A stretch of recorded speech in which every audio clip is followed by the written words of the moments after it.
Captain Jake Morrison stood on the bridge of the New Horizon, staring at the massive alien ship that had appeared out of nowhere.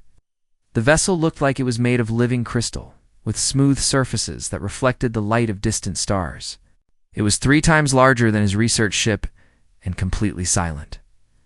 "Any response to our signals?" Jake asked his communications officer. "Yes, sir. They're sending something now. It's not like any language we know, but the computer is working." On it, Jake felt his heart beating fast. This was it. First contact with aliens. After all the years of searching and hoping, they had finally found proof that humans were not alone in the universe. Dr. Lisa Grant walked onto the bridge, carrying her scientific equipment. She was the best xenobiologist on Earth, and Jake was glad she was here. Her calm manner always helped during tense situations. "Captain, I've been studying their ship design," Lisa said. "It appears to be built for peaceful purposes. No visible weapons, and the hull design suggests they prioritize efficiency over defense." The communications officer looked up from his station. "Sir, we've got a translation. They're calling themselves the Zephyrian Confederation. They want to meet with our leaders for diplomatic talks." Jake smiled. This was going better than he had hoped. "Tell them we accept. We'll meet aboard their vessel in 2 hours." On the alien ship Stellar Dawn, Commander Vextile prepared for the historic meeting. His crystalline body hummed with nervous energy as he reviewed the protocols for first contact. With a new species, the Zephyrians had met dozens of alien races over the centuries, and every encounter had led to peaceful relationships. "Commander," said his science officer, a tall being with blue skin, "we've completed our scans of the human vessel. The results are interesting." "What did you find?" "Their ship appears to be primarily for research, but we detected several unusual elements. They have what appear to be defensive weapons, and their crew shows signs of military training." Vextel waved a crystalline hand. "Many species carry basic defenses. It's probably nothing to worry about." 2 hours later, Jake and Lisa stepped aboard the alien vessel. The inside was even more beautiful than the outside, with walls that seemed to glow from within. The air smelled like flowers and soft music. Played in the background, Commander Vextel greeted them in the main meeting room. He was tall and thin, with a body that looked like it was carved from clear quartz. When he spoke, his voice sounded like wind chimes. "Welcome, humans. I am Commander Vextel of the Zephyrian Confederation. We are honored to meet a new intelligent species." Jake stepped forward and extended his hand. "I'm Captain Jake Morrison, and this is Dr. Lisa Grant. We're equally honored to meet you." The alien looked at Jake's extended hand with curiosity, then reached out with his own crystalline appendage. The handshake was awkward but friendly. "Please sit," Vextel said, gesturing. 2 chairs that had been specially prepared for human anatomy. "We have much to discuss." For the next hour, the meeting went wonderfully.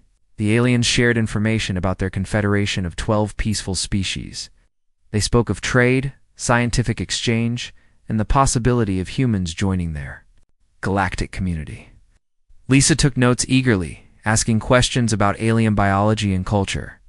"Your confederation sounds amazing," Jake said. "Humanity has always dreamed of finding peaceful neighbors among the stars." Everything changed in an instant. A small maintenance drone floated into the room, moving quickly toward the humans to perform a routine air quality check. The drone was harmless, but it approached silently from behind. Ryan Blake, Jake's security officer, had been standing quietly near the door. When he saw the drone moving rapidly toward his captain, his training kicked in automatically. His hand moved to his sidearm without conscious thought. The reaction was immediate and electric. Every Zephyrian in the room stepped back in alarm. Commander Vextel's crystalline body flashed bright red. "Wait," Jake said quickly, raising both hands. "It's okay, Ryan. Stand down." Ryan immediately released his weapon and stepped back. "Sorry, Captain. I didn't know what that thing was." "What is that device?" Vextel asked, his voice higher than before. "It's a standard sidearm," Lisa explained calmly. "All our security personnel carry them for protection." "Protection from what?" Jake realized he was dealing with beings who might not understand the concept of personal weapons from potential threats.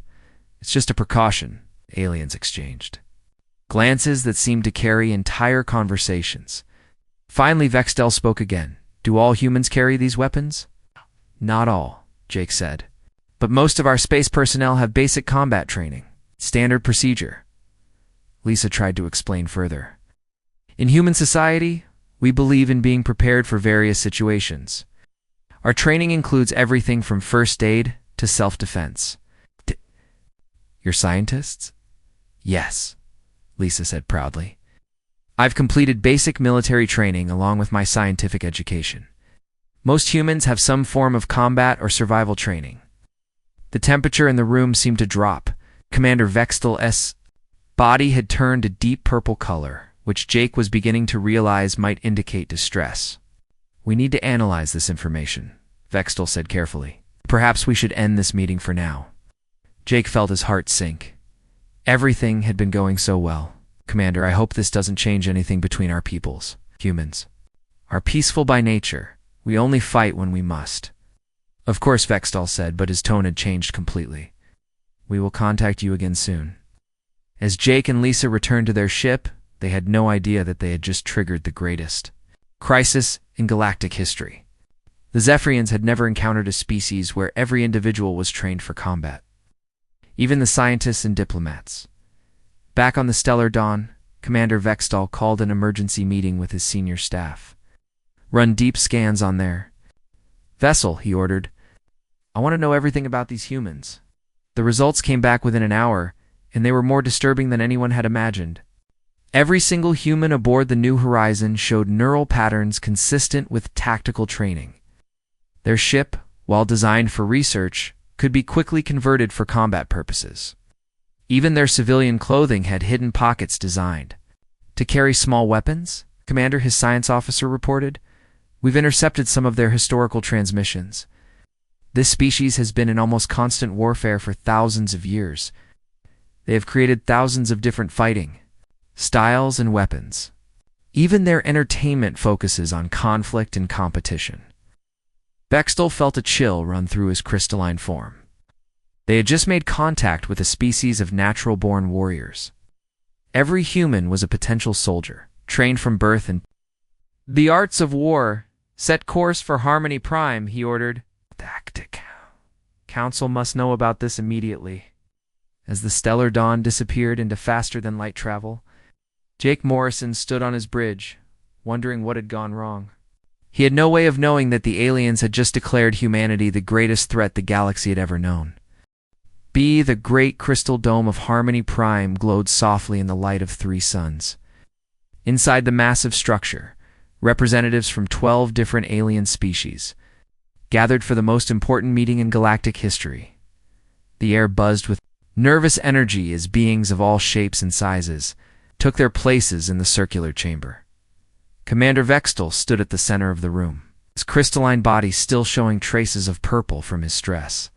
Around him sat the most powerful leaders in known space. There was Ambassador Krelon of the Tidal Folk, whose blue skin rippled like water. Sage Bloom Heart of the Verdanians swayed gently, her plant-like body releasing sweet-smelling pollen when she was nervous. The stone-skinned Granite Lords sat perfectly still, while the energy beings of the Spark Collective flickered with different colors. Honored Council, Vextel began, his voice echoing through the chamber. I bring news of a discovery that threatens everything we have built over the past millennium. The council members leaned forward. In their long history together, they had solved every problem through talk and understanding. They had never met a species they could not befriend. We have found a new species called humans, Vextel continued. But they are unlike anything we have encountered. Every single member of their species is trained for war. A shocked silence filled the chamber. Sage Bloomheart was the first to speak, her voice like rustling leaves. Surely you must be mistaken, Commander. No species could survive if all its members were dedicated to violence. Vextel activated a holographic display that showed the human ship New Horizon. Look at the evidence. This vessel appears to be for research, but our scans show it can be quickly changed into a warship. Every human aboard shows brain patterns that match military training. The display changed to show images of human history that the Zephyrians had intercepted from Earth's communications. Pictures of ancient battles, modern wars, and competitive sports filled the air above the council. Their entire history is one of constant fighting, Vextel explained. They have weapons from every era of their development. They create games that simulate combat. Even their entertainment shows focus on conflict and violence. Ambassador Krelon's water-like body turned a darker blue. This is disturbing. In our oceans, such behavior would lead to extinction within generations. It gets worse, Vextel said. Even their scientists carry weapons. During our diplomatic meeting, their doctor mentioned that she had military training. Their security officer reached for a weapon simply because a maintenance drone moved too quickly. The granite-skinned representative of the Stone Lords spoke in a voice like grinding rocks. Perhaps they simply do not trust outsiders. Many species are cautious during first contact, Vextel replied. Our scans showed that they maintain this level of readiness at all times. Their ships carry weapons even on peaceful missions. Their clothing has hidden pockets for small arms. Their children learn combat sports before they can properly walk. Sage. Bloomheart released a cloud of distressed pollen. But how do they maintain a civilization if everyone is a warrior?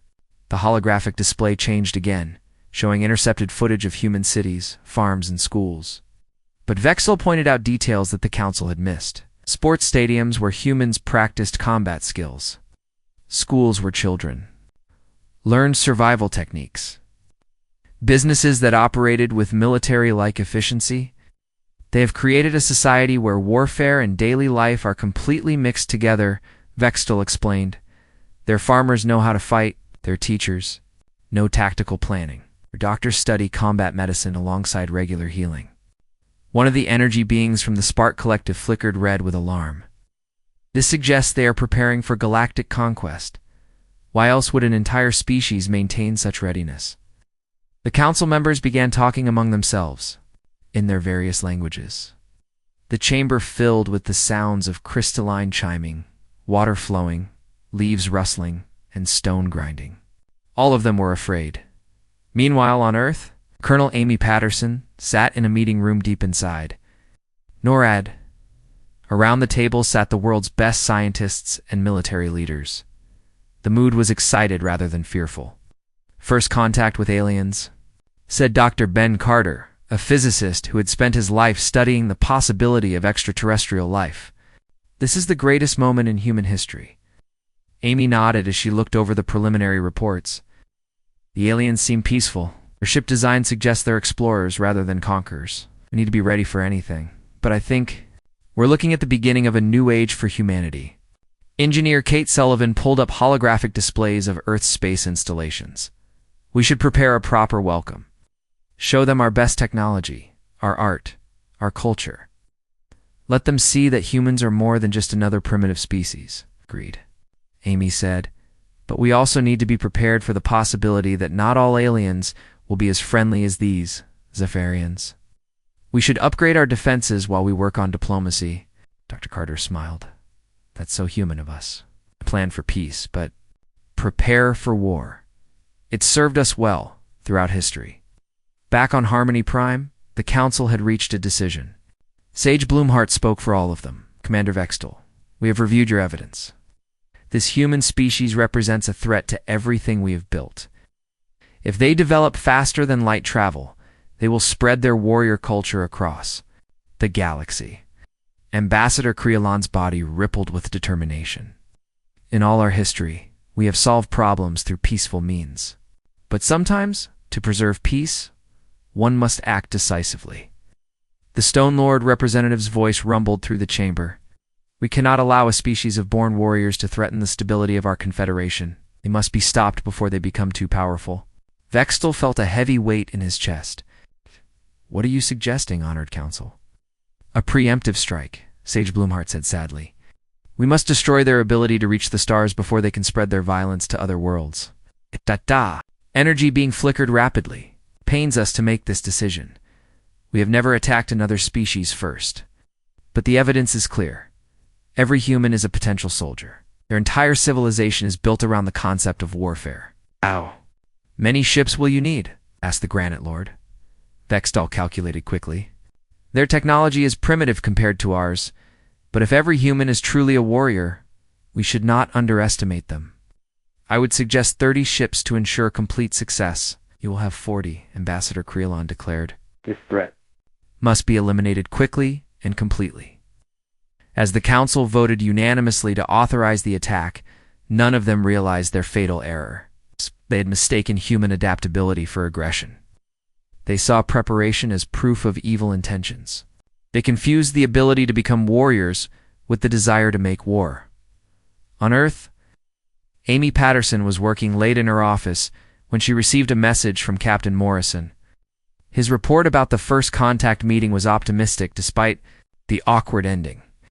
The aliens seemed nervous about our security procedures, Jake had written. But I think once they understand that we're peaceful, we can build a strong relationship. Dr. Grant is already working on cultural exchange programs. Amy smiled as she filed the report. Humanity was about to join a galactic community of peaceful species. The future had never looked brighter. She had no way of knowing that 40 alien warships were already heading toward Earth, carrying crews who believed they were saving the galaxy from humanity's warrior nature. The greatest misunderstanding in cosmic history was about to explode into the first war the Zephyrian Confederation had ever fought.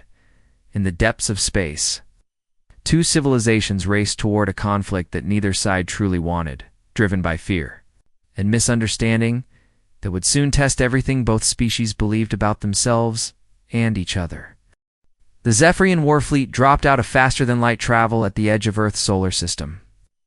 40 massive ships arranged themselves in perfect battle formation, their crystal hulls gleaming in the light of the distant sun. Commander. Vextal stood on the bridge of his flagship, studying the scanner readings with growing confusion. Where are their defenses? Tactical officer.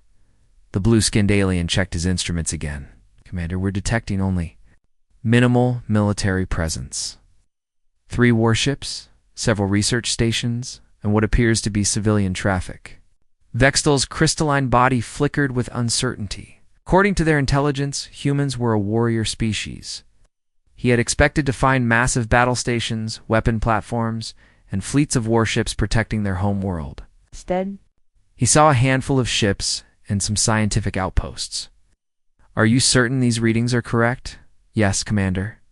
The largest human military vessel appears to be something called the Earth Defense Ship Resolute. It's less than half the size of our smallest warship.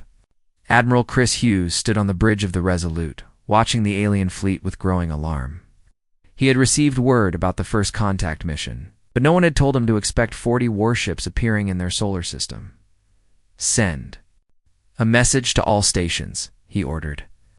Unknown alien fleet has entered our space. All civilian vessels should move to safe distance. Military ships form defensive positions, but do not fire unless fired upon. His communications officer, a young woman named Sarah Mills, worked quickly at her station. Sir, we're getting responses from all our ships. Captain Helen Davis of the Star Trader is asking if she should evacuate her cargo hold. Dr. Paul Martin.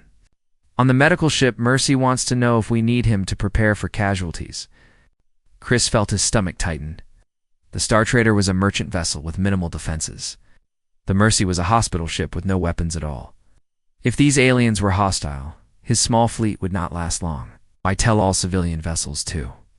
Retreat to Mars orbit, he ordered. Send a message to the alien fleet. Ask them what they want. On Research Station Gamma 7, Commander Maria Lopez watched the alien ships through her observation deck. The station was home to 50 scientists and support staff who studied asteroid mining techniques. It was not designed for war. Commander, called Dr. Sam Rivers, the station's chief botanist. Should we evacuate? Does those ships look like they mean business? Maria studied the tactical display. The alien ships were moving into attack positions around the station. This did not look like a peaceful visit. All hands prepare for emergency evacuation, she announced over the station's communication system. This is not a drill. Everyone to escape pods immediately. As the station's crew scrambled to their emergency positions, communications officer. Tony Walsh tried desperately to contact the alien fleet. Unknown vessels. This is Research Station Gamma 7. We are a civilian scientific outpost. Please state your intentions. The response came in the form of energy beams that tore through the station's hull. Commander Vextel had given the order to fire after his fleet detected what they believed were weapon signatures from the station. In reality, they had targeted the station's mining lasers and industrial equipment. But to the Zephyrians, any device that could cut through metal looked like a weapon. Target destroyed, reported his tactical officer. Vextel watched the human station break apart and felt sick to his crystal core. This was the first time his people had ever fired the first shot in a conflict. But the council had been clear. The humans were too dangerous to be allowed to live. On the Resolute, Admiral Hughes watched in horror as Gamma 7 died in a ball of fire. Most of the crew had escaped, but several pods had not made it clear before the explosion. All ships, battle stations, he ordered, his voice cold with anger. The aliens have opened fire on civilians. Defend Earth. The small human fleet moved to intercept the alien armada. 3 military ships and 2 converted research vessels against 40 advanced warships. The odds were impossible, but no one even considered surrender. Captain Helen Davis received the call on her merchant ship as she tried to evacuate the area. Her vessel carried mining equipment and cargo containers, not weapons. Star Trader, this is Admiral Hughes. We need every ship that can fight. Can you help us? Helen looked at her cargo manifest and smiled grimly. Admiral, I'm carrying industrial, mining charges, and drilling equipment. Give me 10 minutes and I'll show these aliens what human ingenuity looks like. Dr. Paul Martin on the Mercy faced the same choice. His ship was designed to save lives, not take them. But he watched the escape pods from Gamma 7 streaming past his position, some of them damaged and losing life support. Mercy to Resolute. Admiral, I'm moving to assist the survivors from Gamma 7. But if you need me in the fight, my ship has some of the most powerful sensors in the fleet. I can coordinate targeting data. As the human ships moved into battle formation, something remarkable began to happen. The Zephyrians had expected to face a disciplined military force following standard tactics. Instead, they encountered something they had never seen before. The botanist Dr. Sam Rivers, now aboard an escape pod, began using his knowledge of ecosystem dynamics to coordinate the movements of the fleeing civilian ships. He treated the evacuation like managing a complex biological system, with each ship filling a specific role. Communications Officer Tony Walsh, floating in his damaged pod, started jamming alien frequencies, using techniques he had learned from studying radio interference and solar storms. He turned his scientific knowledge into electronic warfare. Even the medical personnel from the destroyed station began contributing to the fight. Dr. Jennifer Hayes, the station's chief medical officer, used her understanding of trauma response to help coordinate damage control across the human fleet. The Zephyrians watched in growing amazement as every human, regardless of their original job, began contributing to the war effort. The merchant captain weaponized her industrial equipment. The medical ship became a command center. Even the civilians in escape pods were providing valuable intelligence about alien ship movements. Commander, his tactical officer, reported, "The humans are not fighting like any military force we've studied. They have no central command structure, no standard tactics. Every ship is improvising independently." Vextel watched the tactical display with growing concern.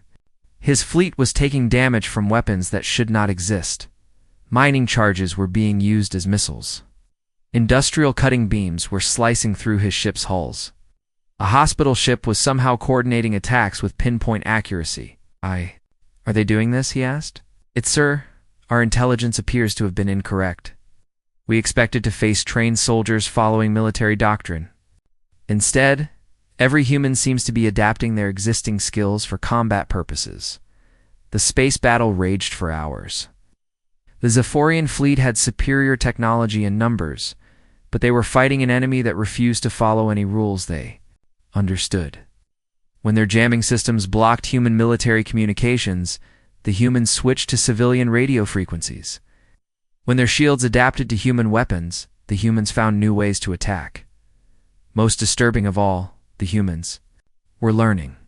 Every failed attack became information for the next attempt.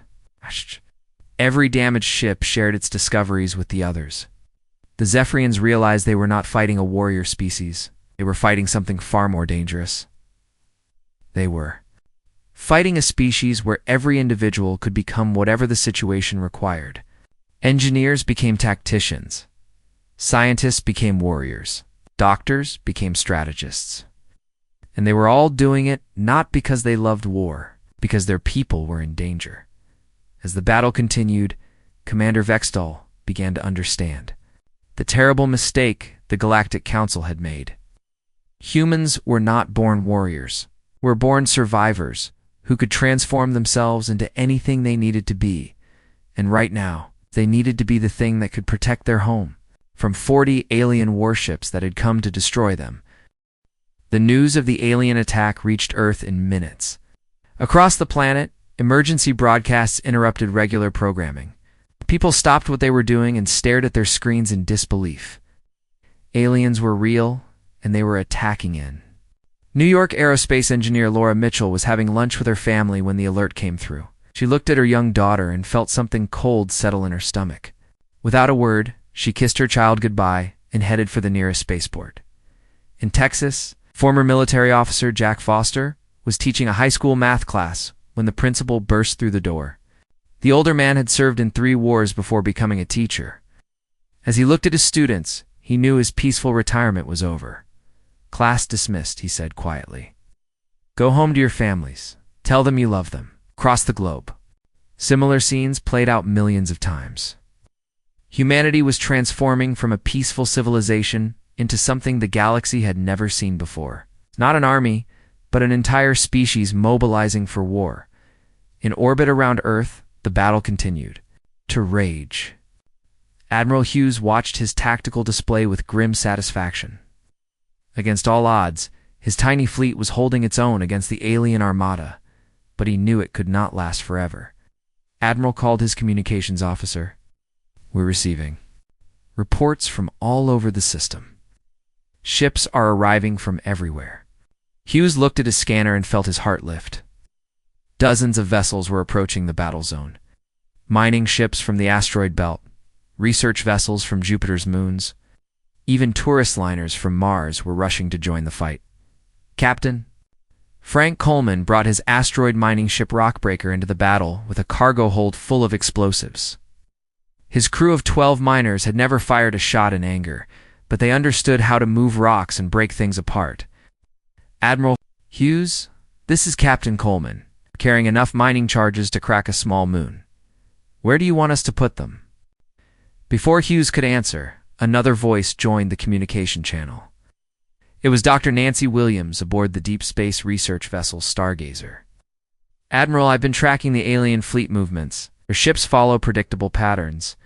If Captain Coleman can place his charges in the right locations, we can channel them into a kill zone." Hughes smiled despite the desperate situation.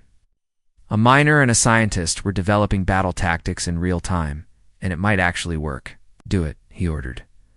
On the planet below, the transformation was even more dramatic. Laura Mitchell had reached the aerospace facility where she worked on civilian shuttles. In the space of 4 hours, she and her team had converted 6 passenger transports into makeshift fighters. "The engines are overpowered for atmospheric flight," she explained to the volunteer pilots gathering around her. "But in space, you'll have more speed and maneuverability than anything in our regular fleet." One of the pilots, a commercial airline captain named Robert Chen, studied the modified controls. "Laura, I've been flying passenger routes for 20 years. This is completely different." "No, it's not," Laura replied. "Flying is flying. The only difference is that now you're protecting people instead of just carrying them." Across the country, Jack Foster had turned his high school into a command center. His students, rather than going home, had volunteered to help coordinate the global defense effort. Teenagers who had grown up playing strategy games were now helping to manage real military logistics. Mr. Foster called 16-year-old Amy Park from her computer terminal. "The mining ships need targeting data for the alien fleet. Can we use the school's astronomy equipment to help them?" Jack looked at his student with pride. Amy, connect with the observatory. Show these aliens what humans can do when we work. Together, in space, the Zephyrian fleet was discovering the truth about human adaptability. Commander Vextel watched in growing alarm as more and more human vessels joined the battle. Each ship was different. Each crew was improvising their own tactics. And somehow, it was all working together, Commander, his science officer reported. We're detecting massive mobilization across the human homeworld. Their entire civilization appears to be converting to war production. How is that possible? Vextel asked. No species can transform their society that quickly. Sir, I don't think they're transforming. I think they're just using skills they already had. Their mining equipment becomes weapons. Their transport ships become fighters. Their communications networks become military command systems. Tactical display. Vextel watched as Captain Coleman's mining ship released a pattern of explosive charges that forced 3 Zephyrian vessels into the path of Dr. Williams' precisely calculated energy beams. 2 alien ships were destroyed instantly. For the first time in Zephyrian history, their superior technology was being beaten by pure creativity and adaptability. The battle spread throughout the solar system as more human ships arrived. The tourist liner Paradise found itself rescuing damaged escape pods, while its kitchen staff prepared medical supplies. The cargo hauler Big Bertha used its massive loading cranes to capture and disable an alien fighter. Each engagement taught the humans something new about their enemies. Each lesson was immediately shared across their improvised communication networks. Children on Earth were analyzing alien ship designs and sending tactical suggestions to their parents in Space Commander. Vextel received an urgent communication from his flagship's medical bay. For the first time in the war, Zephyrian casualties were mounting. His crystalline people had never experienced combat injuries before. Commander, his medical officer reported, "We have 14 wounded and 3 dead. Our medical protocols were not designed for battle damage." Vextel felt his crystal form dim with sorrow. His people were dying because of his decision to attack. Worse, they were dying in a war that could have been avoided if he had simply tried to understand humans better. "Sir," his tactical officer called out, "the human vessels are coordinating a massive assault. I count over 60 ships moving into attack formation." Vextel looked at the display and realized the terrible truth. The humans had not been preparing for galactic conquest. They had been living their normal lives until he attacked them. Now they were showing him what they became when their survival was threatened. "All ships, defensive positions," he ordered. "Try to minimize casualties on both sides." But it was too late for defensive measures. Human fleet had grown from 5 ships to over 60 in just a few hours. Miners, scientists, doctors, teachers, and students had all become warriors because someone had threatened their home on Earth. Billions of people watched the battle unfold on their screens. In cities and towns around the world, humans were discovering something about themselves they had never fully understood.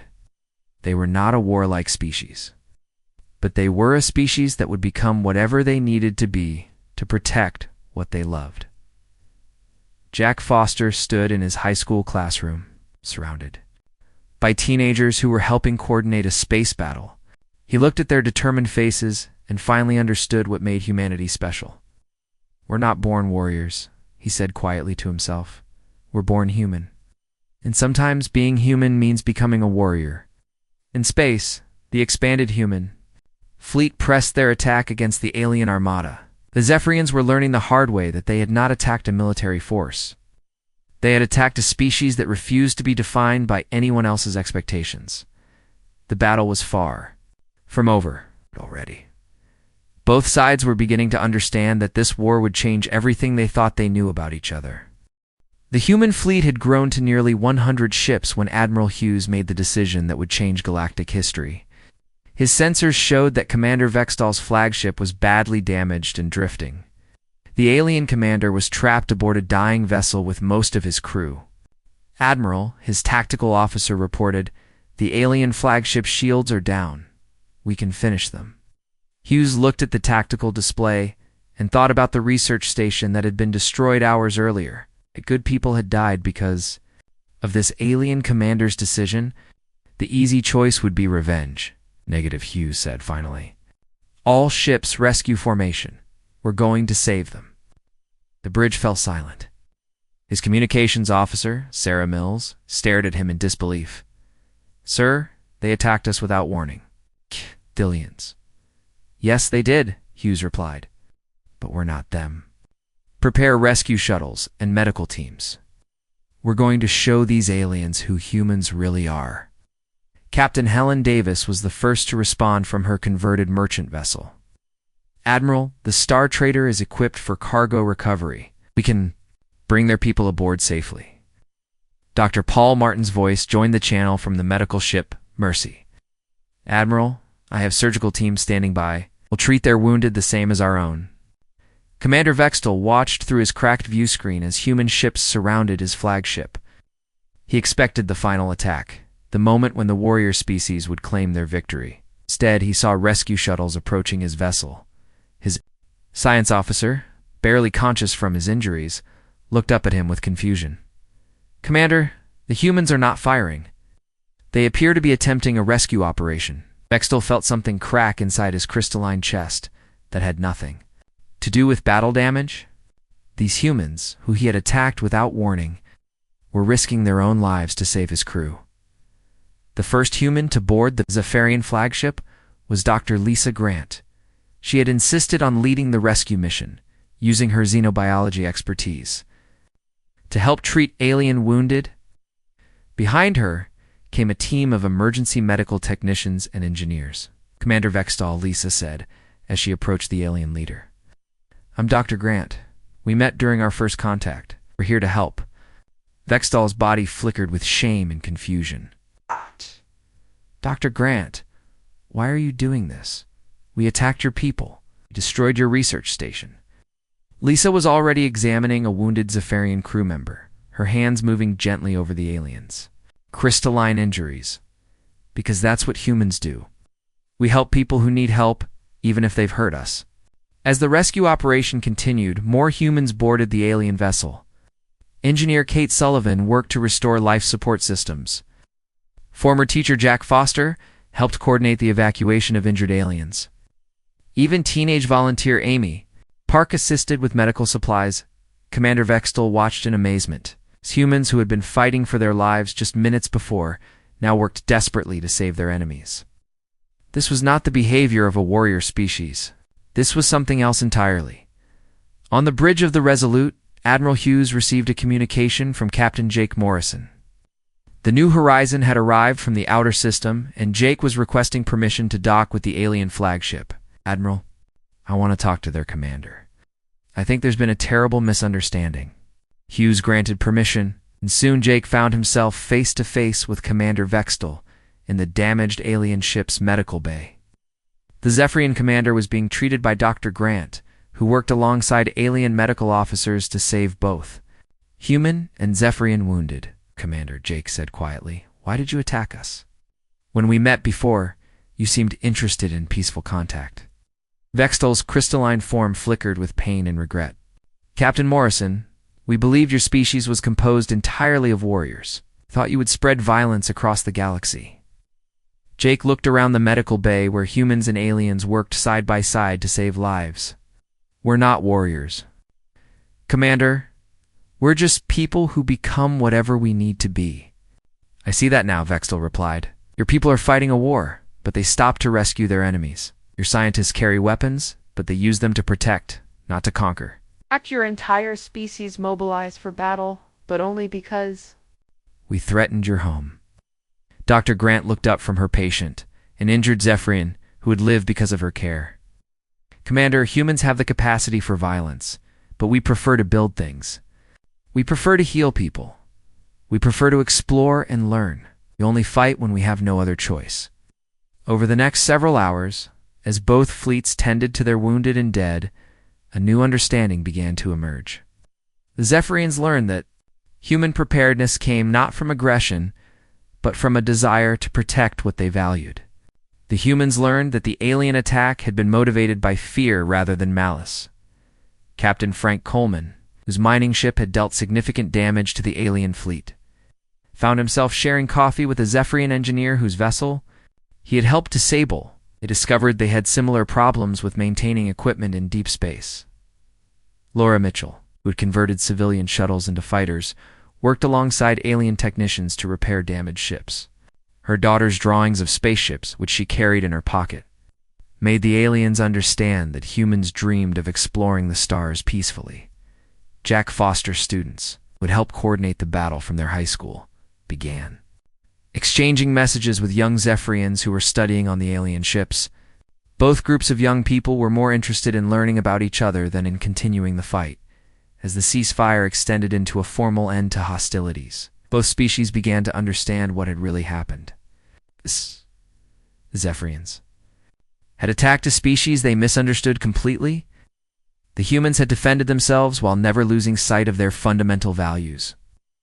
Captain Morrison, Commander Vextal said during their final meeting aboard the New Horizon, "We came here believing that all humans were born warriors.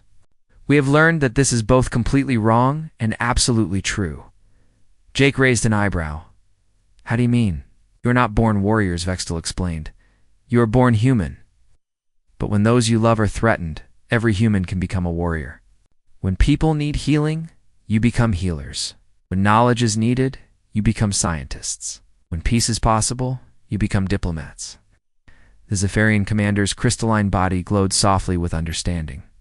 "We feared you because we thought you could only be one thing, and we understand that you are dangerous precisely because you can be anything." Lisa Grant smiled as she completed her report on Zephyrian biology. "And that's what makes us human, Commander. We refuse to be limited by anyone else's definition of what we should be." The two fleets parted ways with new respect for each other. The Zephyrians returned to their confederation with a radically different understanding of what humanity represented. The humans continued their exploration of space, knowing that the galaxy contained both friends and potential enemies. But both species carried with them the knowledge that the greatest strength was not the ability to make war, but the wisdom to know when war was necessary and when it was time to heal, to build, and to forgive. In the end, the aliens had indeed learned the hard way that all humans could become warriors. But more importantly, they learned that humans chose to be much more than that.